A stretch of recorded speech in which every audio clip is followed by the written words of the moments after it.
오늘은 그 신명기 31장 14절에서 30절까지 말씀을 우리 함께 나누도록 하겠습니다. 우리가 그 지난 시간에는 모세가 이스라엘 백성들에게 주었던 말씀들을 우리가 생각해 보았습니다. 모세는 이제 자신이 물러날 때가 되었고 여호수아가 이스라엘을 이끄게 될 것이다 하는 말을 이스라엘에게 해 주었고, 그러니 너희가 이제 담대하라, 두려워하지 말라, 그 길에도 이제 하나님께서 함께 해 주실 것이다 하는 말씀을 이제 해 주었습니다.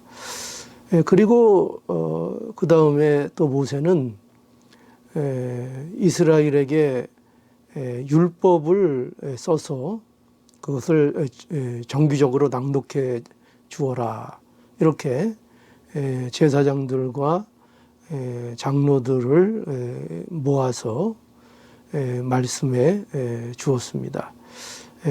말씀을 정기적으로 낭독해 주어라, 이렇게 이제 모세가 이스라엘 백성들에게 이제 말을 해 주었죠. 그리고 이제 오늘은 말씀에 보면 하나님께서 이제 여호와 하나님께서 모세에게 지시하시는 내용이 오늘 본문에 기록되어 있습니다. 이제 모세가 마지막 때가 되었는데 이제 죽음을 맞이할 때가 되었다는 거죠.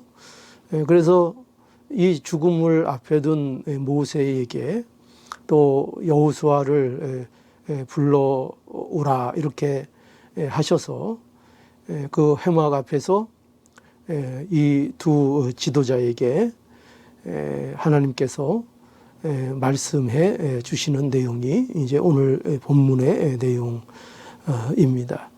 근데 무엇을 이제 말씀해 주시는가 하면, 이 말씀의 내용이 여기 별로 그렇게 듣기에 좋은 말씀이 아닙니다.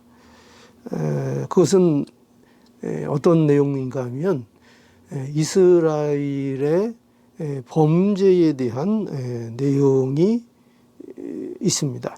그러니까 이스라엘이 범죄하게 될 것이다 하는 말씀을 해 주셨고, 또 이러한 이스라엘의 범죄에 대해서 하나님께서 진노하실 것이다 라는 말씀을 해 주십니다.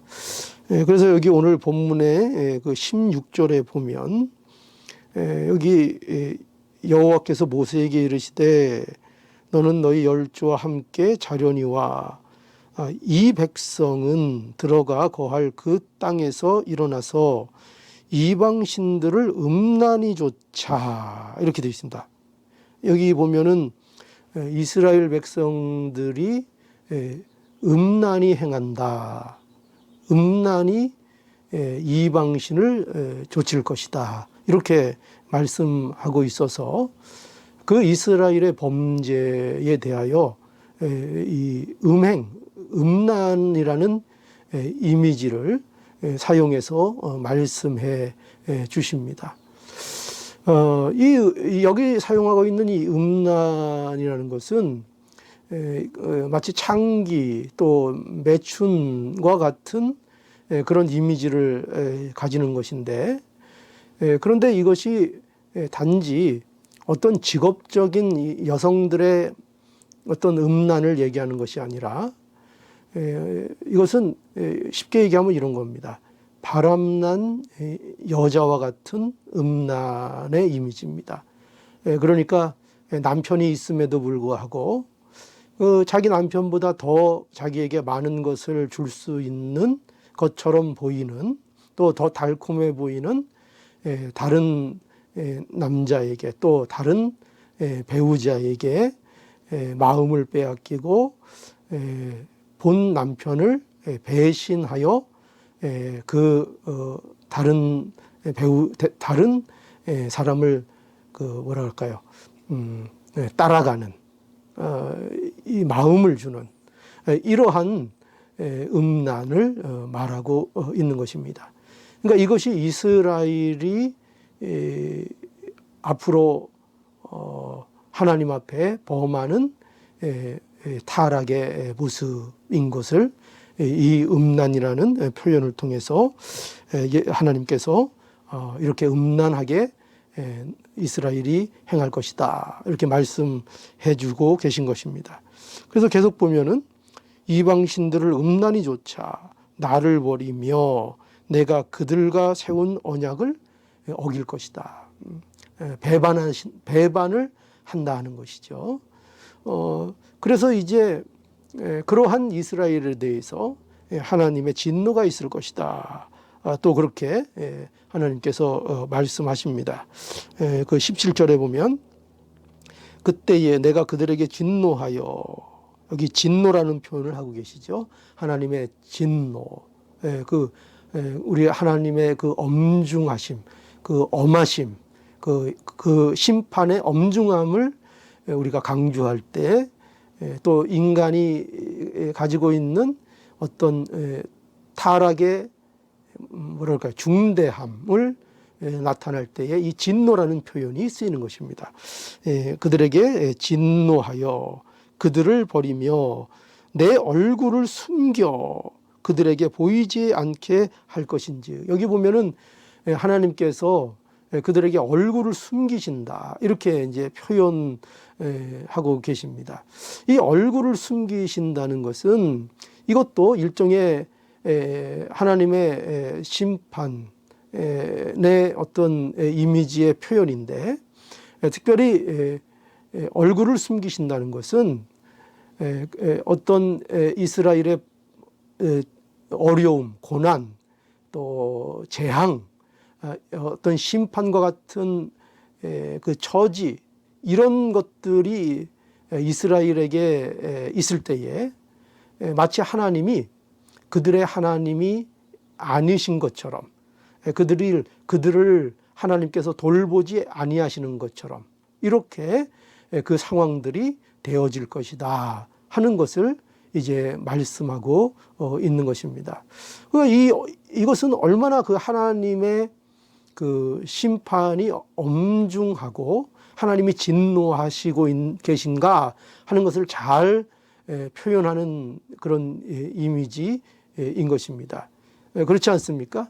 함께 하시지 않음에 대한 그 무서움은 대단한 것입니다. 마치 그 어린 자녀들에게 부모가 함께 해주지 않는, 그저 덩그러니 혼자 남겨진 그 아이의 이미지를 우리가 처지를 생각해 보십시오. 얼마나 그것이 무서운 것입니까? 누구도 편을 들어주지 않는 그런 이제 상황처럼 보이는 이 재앙과 이 진노가, 이 환란이 이스라엘 백성들에게 있을 것이다. 이렇게 말씀하고 있는 것입니다.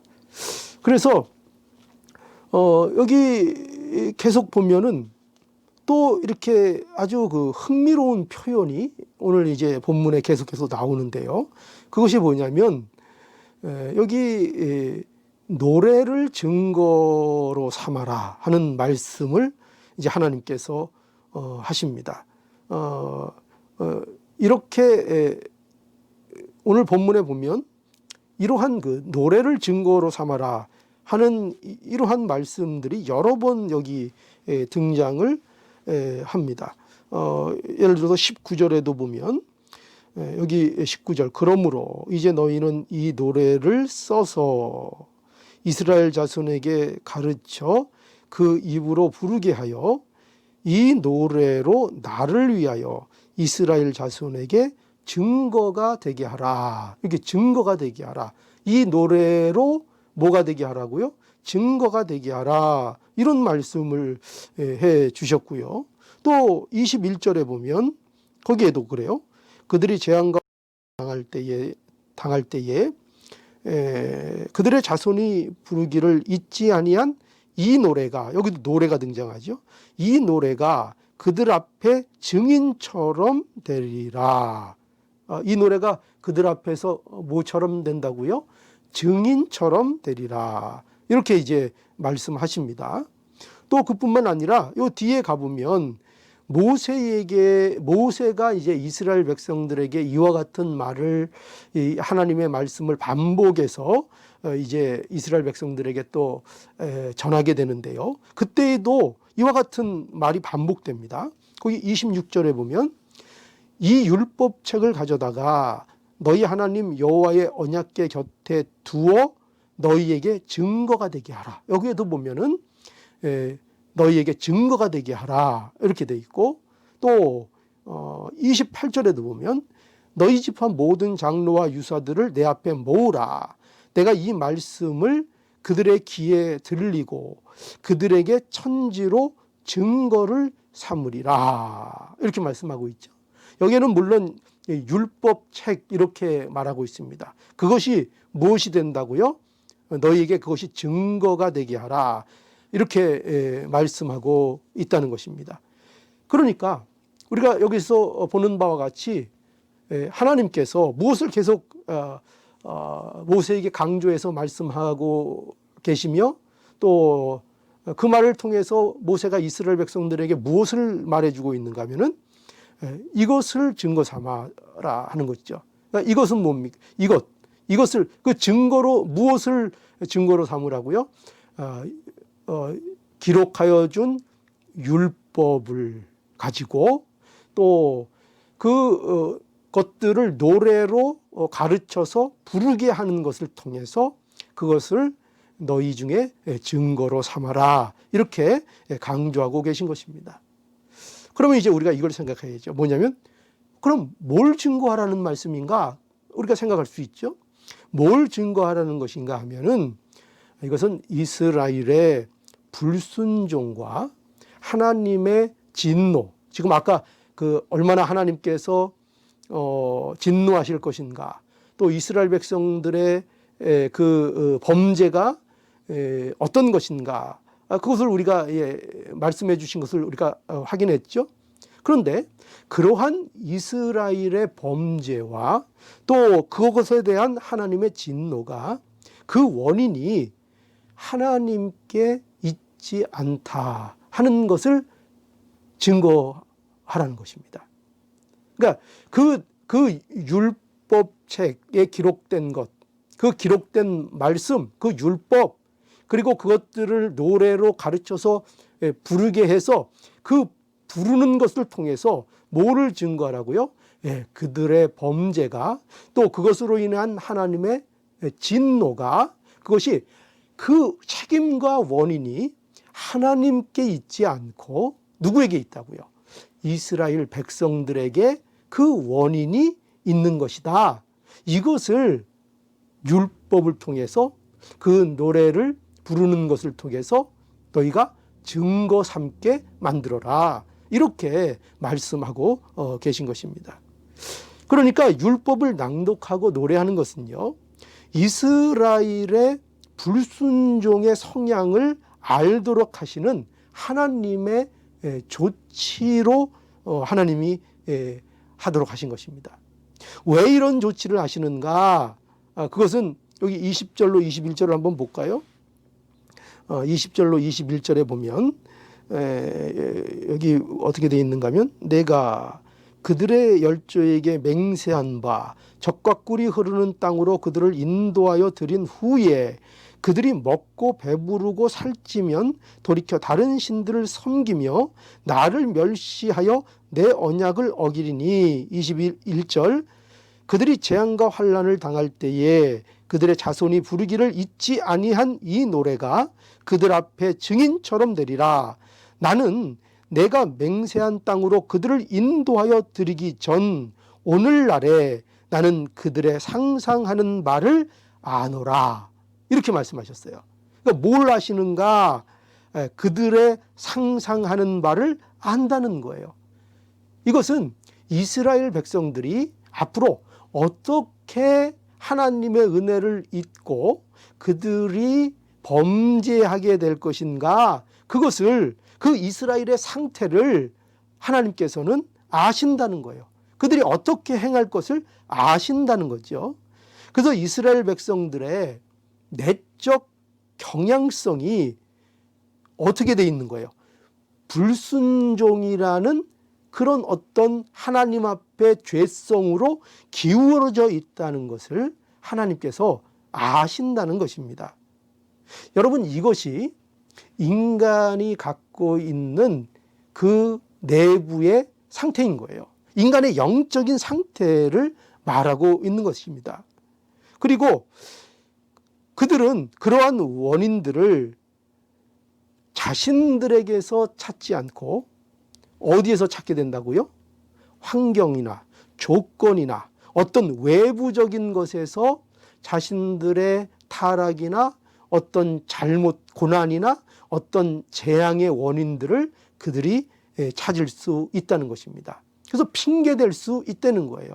우리는 죄가 없는데, 우리는 잘하고 있는데, 우리는 아무 문제가 없는데, 환경이 이렇고 외부적인 것이 이렇고 적들이 이렇고 그런 것 때문에 우리가 이렇게 어려움을 당한다, 이렇게 핑계댈 수 있다는 거예요. 그런데 그러한 것에 대해서 하나님이 어떻게 하신다고요? 아신다는 거예요.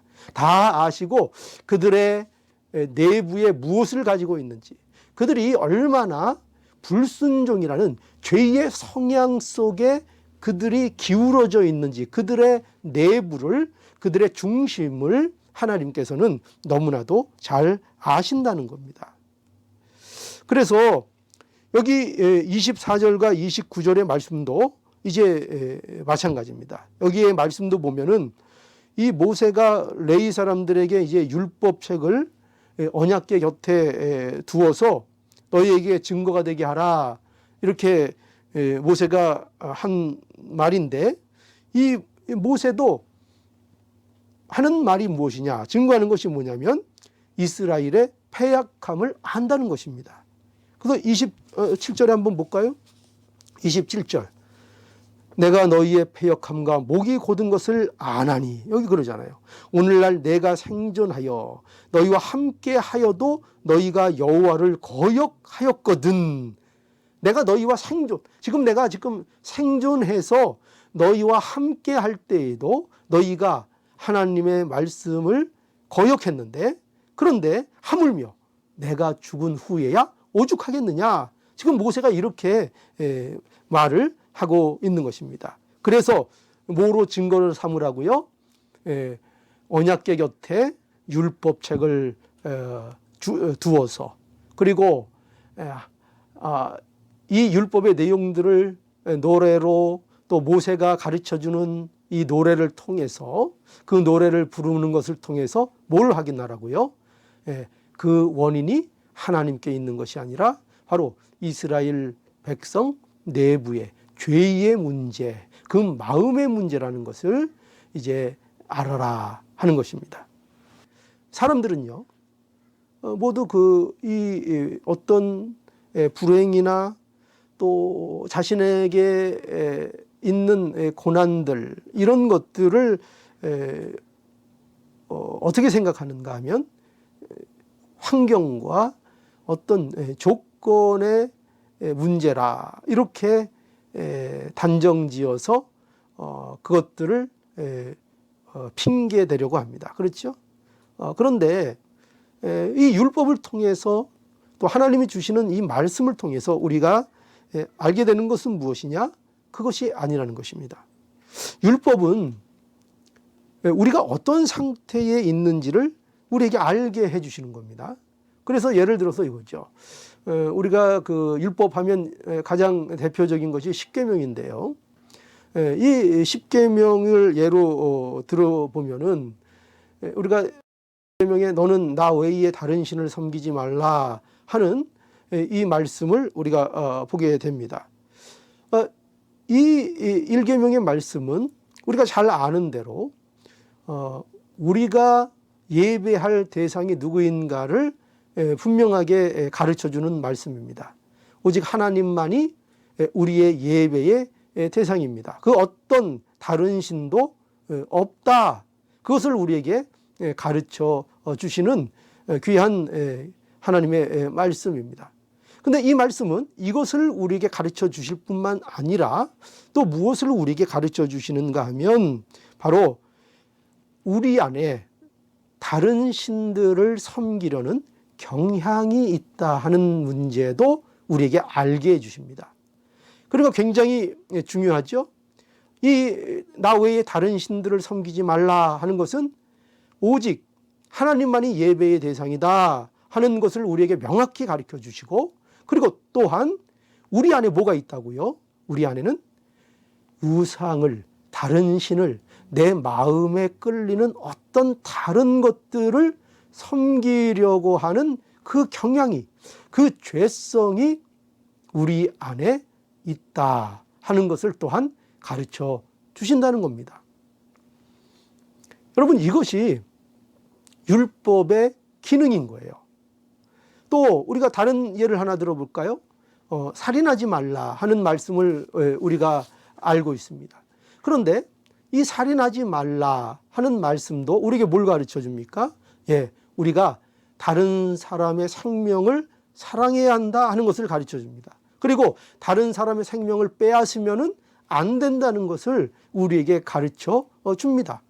그런데 이것은 동시에 우리에게 뭘 가르쳐 줍니까? 우리 안에 뭐가 있다고요?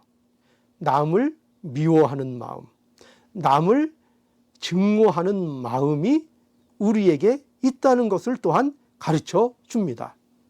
이것이 우리 안에, 우리의 내부의 문제로, 우리의 마음 속에 근본적으로 자리 잡고 있다는 사실을, 이 성향이 우리 안에 있다는 이 놀라운 사실을 우리에게 가르쳐 주고 있는 것입니다. 그래서 우리가요, 또 쉬운 예로 이런 말씀들을 하잖아요. 뭐냐면 우리가 그 신호등 얘기도 가끔 하고요. 또 우리가 차선 얘기도 하죠. 신호등이 없고 또 차선이 없으면 그럼 우리가 어떻게 됩니까? 신호등이 없으면 우리가 안전하게 운전을 하며 다닐 수도 없고, 또 차선이 없으면 우리가 올바르게 또 바르게 그 길을 걸어가고 있는지 우리가 제대로 알 수가 없게 되죠. 그래서 우리가 안전하게 나아갈 수가 없게 되는 것입니다. 그래서 우리가 바른지 확인할 수 없는 처지가 되는 거죠. 그러니까 율법이 바로 그와 같은 기능을 하고 있는 것입니다.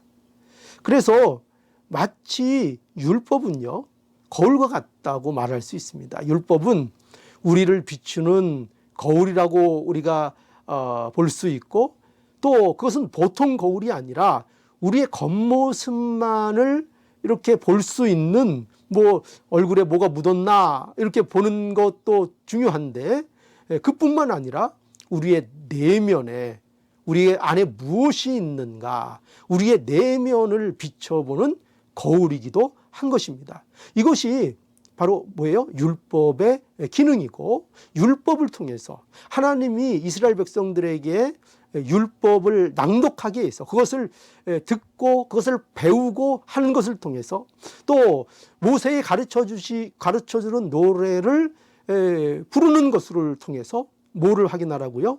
바로 이러한 우리 안에 있는 우리의 죄성을 확인하라고 이 일을 하라. 그래서 이것을 통해서 우리 안에 무엇이 있는가 하는 것을 증거하라. 이렇게 우리에게 말씀하고 있는 것입니다. 그래서 여러분, 그래서 하나님은 우리에게 복음만을 주신 것이 아니라, 그래서 율법을 우리에게 주셨다는 사실을 우리는 잊지 않아야 합니다. 율법은요, 복음과 언제나 함께 있어야 하는 것입니다. 여러분, 우리가 보통 은혜 이렇게 많이 강조하고, 우리가 은혜 시대에 살고 있다 이렇게 강조하니까 마치 율법이 전혀 필요가 없는 것처럼, 율법은 이제 소용이 없는 것처럼 그렇게 오해하는 분들이 굉장히 많은 것 같아요. 그러나 그렇지 않습니다. 언제나 구약 시대에도 그랬고 오늘날 신약 시대에도 그렇고 언제나 율법과 복음이 함께 하는 것입니다. 그래서 왜 그런가 하면 율법이 없이는 복음으로 인도될 수 없기 때문입니다. 율법이 우리를 어디로 인도하는가? 율법의 기능이 뭐예요? 우리를 그리스도께로 인도하는 것입니다. 율법이 복음으로 우리를 인도하는 거예요. 그래서 갈라디아서 3장 24절 갈라디아서 3장 24절에 보면 이렇게 말씀하고 있죠. 이같이 율법이 우리를 그리스도께로 인도하는 몽학성생이 되어 무엇이 몽학성생이라고요? 율법이 몽학성생이라는 거예요. 몽학성생은 가정교사와 같은 어떤 그런 표현인데 이것은 오늘날의 이해는 조금 어려울 수 있는데 이것은 마치 무슨 어떤 정기적인 스승을 말하는 것이 아니라 뭐라 그럴까요? 그 어린 아이를 어느 곳으로 이렇게 인도해 주는 역할을 하는 사람을 얘기합니다. 그러니까 그것이 이제 그 가정의 종이 될 수도 있고요. 그래서 어디에 갈 때 또 그 아이나 어린 아이를 올바른 곳으로 갈 수 있도록 이렇게 데려가서 인도해 줘서 앞서서 갈 길을 이렇게 인도해 주는 그런 역할을 말하는 것입니다. 그러니까 율법이 바로 그와 같다는 거예요. 그러니까 율법이 우리를 누구에게로 인도하는가? 그리스도께로 인도한다는 거예요. 복음으로 우리를 인도한다는 거예요. 그러니까 우리는 마치 어린아이와 같아서 우리 스스로는 그리스도께로 나갈 수가 없어요. 우리 스스로는 복음이 무엇인지를 알 수도 없고 복음으로 나가자고 하는 그런 마음도 우리는 가질 수가 없는 존재예요. 그런데 율법을 통해서 우리를 복음으로 그리스도께로 하나님께서 인도하도록 그렇게 하셨다는 겁니다. 그러니 율법과 복음은 언제나 한조가 되는 것입니다. 그것이 서로 연결이 되어 있는 것이지 그것이 끊어져 있거나 단절되어 있는 것이 아닙니다. 구약 시대에도 뭐가 있었어요? 율법과 복음이 있었고 우리 신약 시대에도 율법과 복음이 여전히 우리 안에 주어지고 있는 것입니다. 우리가 이것을 분명히 알아야 합니다. 그래서 율법을 통해서 우리의 죄를 깨닫게 하시고 우리에게 복음이 얼마나 필요한 것인가를 알게 해주시는 거예요. 그래서 우리가 율법을 모르면 뭐도 모르게 되겠어요? 복음의 필요성을 모르는 거죠. 율법을 제대로 알지 못하면 우리가 복음이 왜 필요한지를 모르게 되는 것입니다. 우리가 십자가가 왜 필요한지를 모르게 되는 것입니다. 예수 그리스도께서 왜 이 땅에 육신을 입고 오셨는지를 모르게 되는 것입니다. 그러나 율법을 바로 알게 되면 그 율법은 우리를 예수 그리스도께로 인도하고 우리에게 십자가가 없으면 안 된다는 것, 하나님의 은혜가 없으면 안 된다는 것을 그 율법이 우리로 깨닫게 해 준다는 것입니다.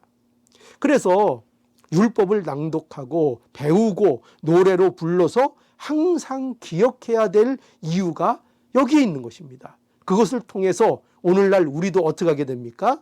예수 그리스도께로 날마다 나가고 예수님을 찾는 자가 된다는 것입니다. 결코 율법과 마주하지 않고서는 예수님을 찾는 자가 되지 않습니다. 그러니 여러분, 말씀을 우리가 낭독하고 말씀을 듣고 말씀을 배우는 것이 얼마나 우리의 신앙의 실제적인 것인가를 우리가 알아야 합니다. 그것을 하지 않으면서 예수님을 믿는다고, 예수님을 의지한다고 그렇게 말하는 것은 이것은 아무것도 모르는 일인 것입니다. 여러분, 우리는 이렇게 말씀을 통해서 그리스도께로 인도되어야 하는 것입니다. 날마다 이 일이 우리 안에 이루어질 때 우리가 정말 풍요로운 신앙생활을 하게 되는 것입니다. 그래서 여러분, 율법의 강령이 뭐라 그랬죠? 여러분, 율법의 강령이 뭐죠? 예, 사랑하라는 거죠. 사랑입니다. 하나님을 사랑하고 내 이웃을 내 몸과 같이 사랑하는 것, 그것이 율법의 강령이죠. 어떤 분들이 이 사랑 이렇게 하면은 그것이 복음인 줄 알아요.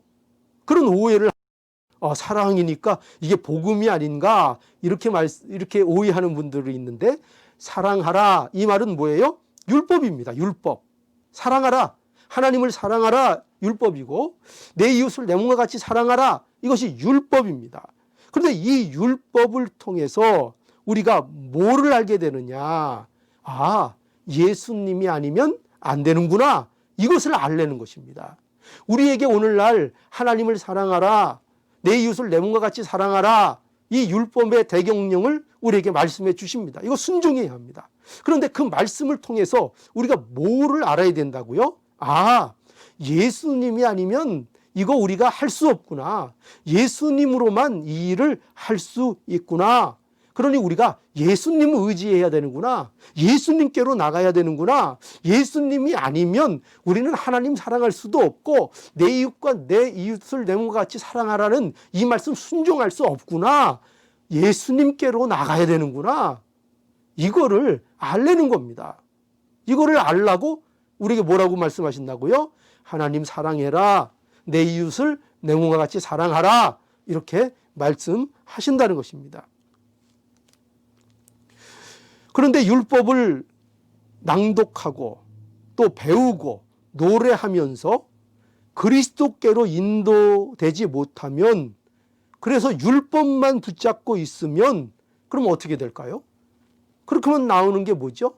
정죄만 나오는 겁니다. 정죄와 비판만 나오고 되도 않는 자랑만 하게 되는 것입니다. 여러분, 그것이 누구예요? 그게 바로 바리새인이고, 그것이 바로 율법주의인 것입니다. 그래서 바리새인들이 어떻게 기도를 잘했다고요? 여기 이렇게 돼 있죠. 바리새인들은 서서 따로 기도하여 이르되, 뭐라고 했다고요? 하나님이여, 나는 다른 사람들 곧 토색, 불의, 간음을 하는 자들과 같지 아니하고 이 세리와도 같지 아니함을 감사하나이다. 나는 일해에 2번씩 금식하고 또 소득의 11조를 드리나이다. 이렇게 말한다는 거예요. 이렇게 기도한다는 거예요. 이거 마치 무엇과 같습니까? 이것은 율법의 뜻은 알지 못하면서 마치 달을 가리키는 손가락만 보고 이렇다 저렇다 말하고 있는 것과 똑같은 것입니다. 그 손가락이 되는 율법은 누구를 가르치고 있습니까? 예수님을 가르치고 있습니다. 그런데 그 예수님을 보지 못하고, 예수님을 보지 못하는 증거가 뭐예요? 세리를 비방하는 거죠. 나는 저 세리와 같지 않습니다. 나는 이것도 했고 나는 저것도 했습니다. 그러니 나는 세리와 같지 않습니다. 이렇게 말하는 것만 봐도 지금 이 바리새인은 누구를 몰라요? 예수 그리스도를 보지 못하고 있는 것입니다. 그러니 그 율법이 가르치는 예수 그리스도는 보지 못하고 그 손가락, 율법만 손에 쥐고 그 손가락만 보고 이렇다 저렇다 계속 말하고 있는 것입니다. 그러니 정죄밖에 나오지 않는 것입니다. 이것이 바로 우리가 조심해야 될 그러한 모습입니다. 그래서 우리는 하나님의 말씀 앞에서 어떻게 해야 되겠죠? 하나님의 말씀을 우리는 어떻게 대해야 되겠습니까? 하나님이 주신 이 말씀, 하나님의 율법, 이것을 통해서 우리는 어떠한 모습이 돼야 됩니까? 나는 지켰다, 이렇게 말하면 됩니까? 아닙니다. 나는 지켰다. 그러면 뭐가 따라 나온다고요?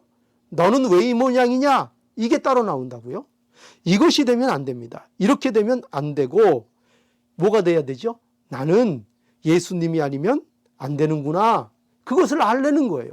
근데 그것은 모르고 다른 사람들을 향해서 나는 지켰다. 너는 왜 그 모양이냐? 너는 왜 이것도 못 지키냐?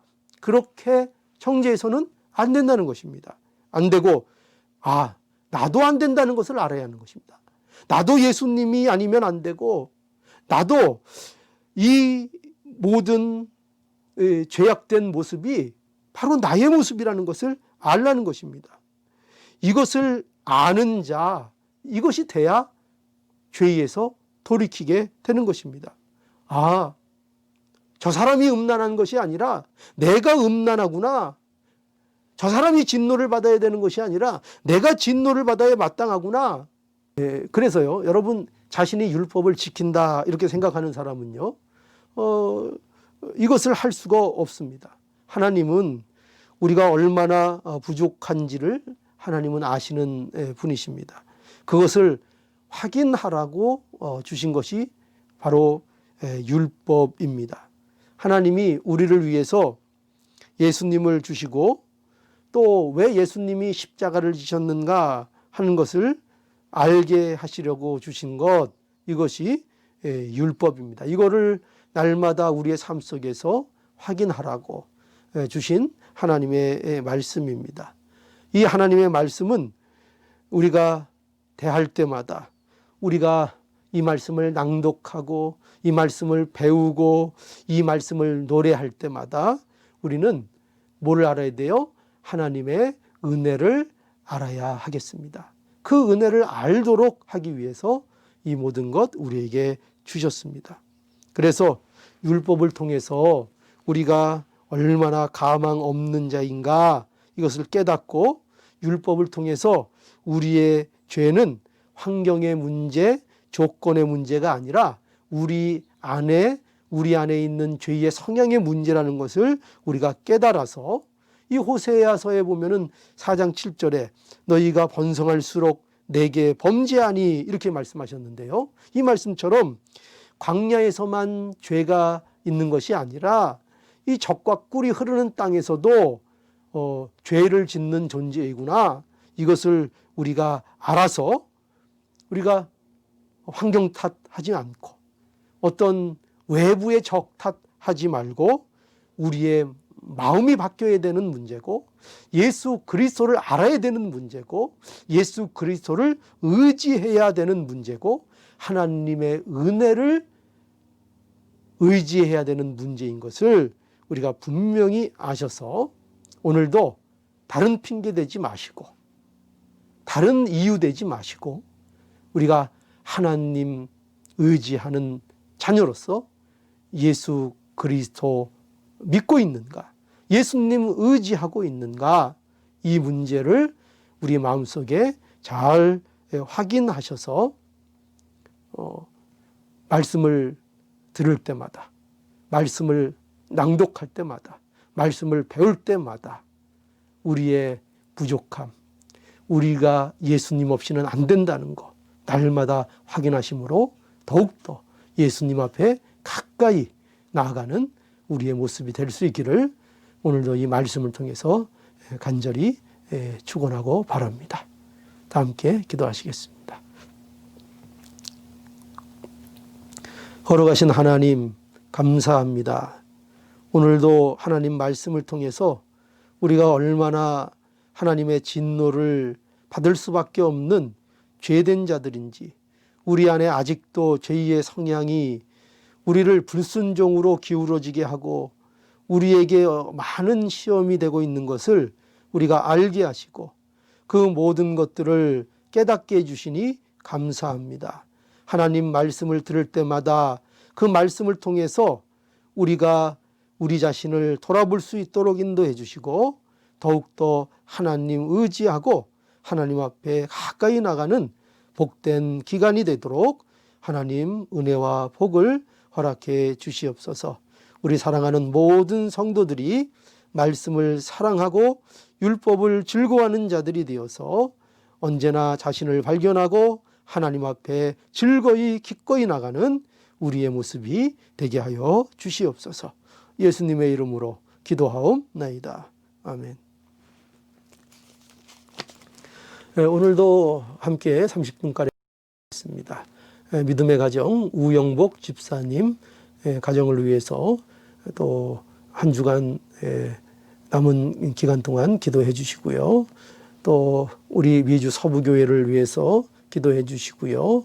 또 병중에 있는 우리 성도들, 또 우리 마음의 고통 중에 있는 또 위로가 필요한 성도들 위해서 한 사람 한 사람 또 기억하셔서 기도해 주실 수 있는 귀한 기도의 시간이 되었으면 좋겠습니다.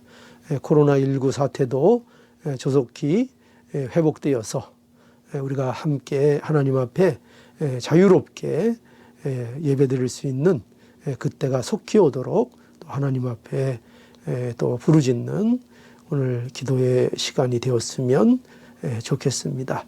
우리 마음을 모아서 또 하나님 앞에 한 마음으로 기도할 수 있기를 간절히 바랍니다. 그러면 30분 함께 기도하시겠습니다.